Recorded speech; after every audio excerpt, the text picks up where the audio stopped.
Bienvenue dans ce Road to World Games.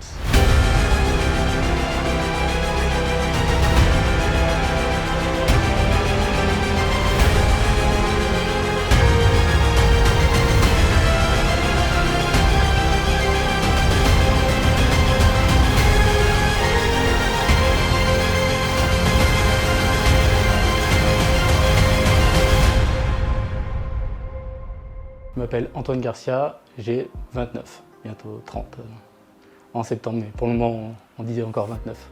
Quand as-tu commencé la force? J'ai commencé la force en novembre 2016, c'était au Puy-en-Velay. Après j'ai fait quand même pas mal de chemin. De base, je voulais juste m'inscrire dans une salle de musculation classique, parce que mon objectif c'était de rentrer dans l'armée, donc du coup j'avais besoin de prendre un peu de muscle, un peu de masse, donc je suis allé me mettre à la musculation. Sauf que quand je suis arrivé à la salle, c'était une salle où il y avait déjà des powerlifters. Je me suis entraîné avec eux et de fil en aiguille, on va dire, j'ai commencé à aimer le sport et j'ai continué. Je suis allé voir des compétitions, ça m'a plu. Et après, j'ai fait ma première compétition. Et comme j'ai vraiment kiffé le truc, je me suis lancé à fond dedans. Et après, une fois que c'était le moment de rentrer dans l'armée, j'ai abandonné ce projet-là pour vraiment me concentrer sur la force. Et je pense que j'ai eu raison de faire ça. C'est moins dangereux.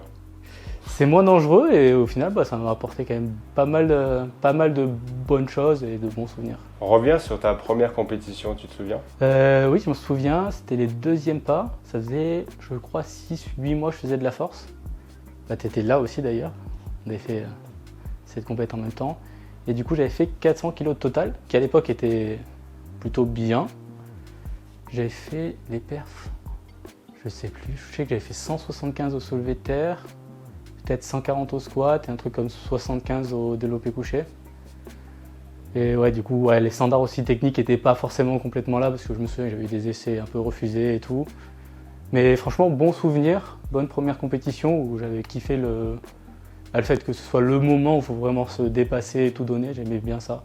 Puis beaucoup de gens étaient déjà très bienveillants dans le milieu de la force, donc je me suis senti directement bien accueilli et comme si c'était vrai déjà une bande de potes qui m'accueillait dans le milieu de la force.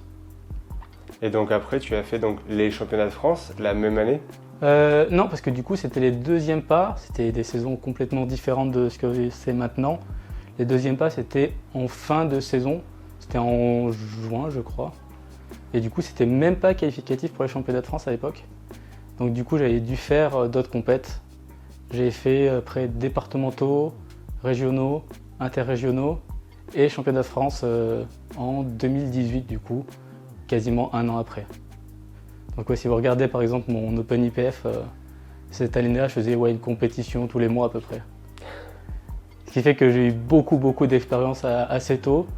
Puis comme j'étais très léger, j'avais pas besoin de cut, donc on avait profité vraiment pour engranger le plus d'expérience possible. Et je pense que c'est quelque chose qui m'a servi, de pouvoir vraiment enchaîner les compétitions.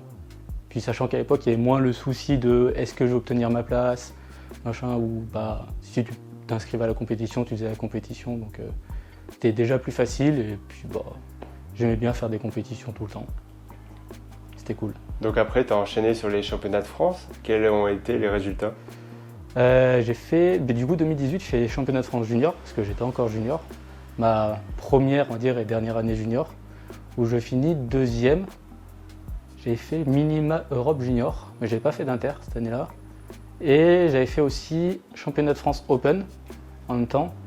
Et juste parce que je pouvais battre des records de France junior, donc du coup c'était l'occasion de les pousser un peu plus. C'est les perfs qui sont maintenant ridicules par rapport à ce que les juniors font. Je crois que j'avais fait 175 au squat et 192,5 au soulevé de terre, qui étaient les records de France sur chaque mouvement. Et du coup deuxième en junior, deuxième en open. Et j'avais fait le test de sélection derrière, mais j'avais pas fait les championnats d'Europe. Quelle a été du coup la première expérience internationale pour toi? Première expérience internationale, c'était quand même assez longtemps après. C'était championnat d'Europe 2021. Donc du coup, j'avais déjà gagné les France Open 2 fois. J'ai fait mon premier minima inter. Du coup, là, c'est bon, je suis championnat d'Europe. C'était en Suède, à Västerås. Et j'avais fini 3e du coup. Donc du coup, première compète inter et premier podium. Donc c'était là aussi une bonne expérience où c'était quand même un stress différent des championnats de France où j'avais déjà l'habitude. Parce qu'entre les juniors et Open, j'ai fait 4 finales France. Donc j'étais, on va dire, un peu rodé. Et là, pour le coup, représenter, on va dire, la France et avoir tous les autres pays qui sont réunis au même endroit, ça apporte un stress un peu différent. Puis le fait de prendre l'avion, gérer la diète de manière un peu différente, tout ça mis bout à bout, c'était quand même une expérience assez particulière, mais franchement c'était bien. Surtout que l'encadrement de l'équipe de France fait qu'on est tout de suite assez à l'aise, donc à ce niveau-là on est bien entouré. Suite à ces championnats d'Europe, tu as été au championnat du monde de 2022. Ouais, T'es premier. Ouais, en fait après, du coup, c'était en décembre ça. Il y en avait les championnats de France, c'était en mars à l'époque, mars 2022, où je fais minima monde et où je bats le record de France au total. Première fois que je prends le record de France au total. Et après, du coup, minima monde, donc qualification au championnat du monde en Afrique du Sud en 2022. Et j'avais gagné du coup mes premiers championnats du monde en Afrique du Sud. Est-ce que c'est l'un de tes meilleurs souvenirs ? Je ne saurais pas trop dire. J'hésiterais si je devais qualifier par exemple mon meilleur souvenir. J'hésiterais entre le moment où vraiment j'ai eu les minima et le moment où je gagne les championnats du monde. Parce que pour le coup, c'est différent. Sur le coup, je ne réalise pas trop quand je gagne les championnats du monde, que je suis champion du monde et tout, que ça y est.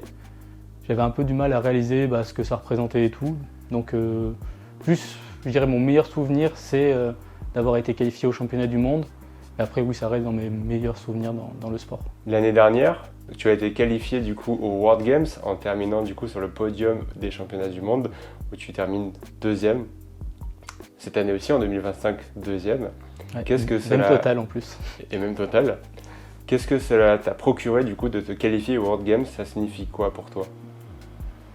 Pour le coup, on va déjà revenir un peu sur 2023 qui était... l'année 2022 est très exceptionnelle où je gagne tout. 2023, je perds les championnats du monde, je perds les championnats d'Europe. Je finis 4e en plus au championnat du monde, donc c'était assez compliqué. Pour le coup, je ne sais pas si j'aborde vraiment les championnats du monde de manière différente avec les World Games. C'est surtout l'idée de un peu se relancer et revenir on va dire dans la hiérarchie, me replacer. Donc c'est surtout ça qui fait que j'étais content de faire podium, tu vois. C'est surtout après l'échec en 2023, revenir un peu sur le devant de la scène et récupérer une bonne place parmi le top monde. C'était vraiment ça qui m'a rendu heureux. Et c'est que très récemment, je pense, où je me rends compte un peu plus de ce que représentent les Jeux mondiaux en échangeant avec des athlètes qui ont fait en équipé, qui me disent vraiment que c'est quelque chose qui est incomparable au reste, puisque il y a plein de sports réunis. Donc c'est plus ça qui fait que maintenant je me rends compte que ça va quand même être un moment particulier et qui fait que je suis 2 ans plus fier où c'est une fois tous les 4 ans que pour ceux qui ont fait podium au championnat du monde. Donc c'est vraiment le 1% du 1% qui peut faire ça. Donc c'est vrai que ça représente un petit peu une fierté, on va dire. Que peut-on te souhaiter lors des Jeux mondiaux ? Pour le coup, une place au total, je pense que ça va être très compliqué vu que c'est l'indice avec les moins de 66 et que l'indice pour les moins de 59 est compliqué, on va dire. On va dire faire un PR au total, ce serait cool. Continuer sur la dynamique qui s'est engrangée, on va dire, avec les championnats du monde là.